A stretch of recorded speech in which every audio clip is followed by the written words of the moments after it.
أمي، لماذا تطلبين مني دائما أن أحفظ القرآن؟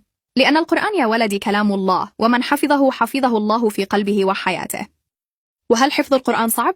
ليس صعبا على من استعان بالله خطوة خطوة وآية آية، ومع الصبر يصبح نورا في القلب.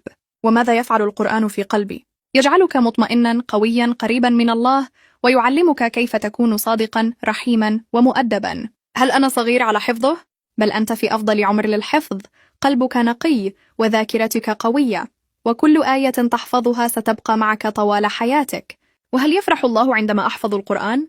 نعم يا بني، ويفرح بك الملائكة، ويرفع قدرك عند الله، ويكون القرآن شفيعا لك يوم القيامة. إذن سأحفظ اليوم آية واحدة فقط. بارك الله فيك، فالقليل مع الاستمرار خير من الكثير مع الانقطاع. أمي، ساعديني وأسمعيني. بكل حب، سنحفظ معا، فالقرآن يجمع القلوب قبل أن يحفظ في الصدور.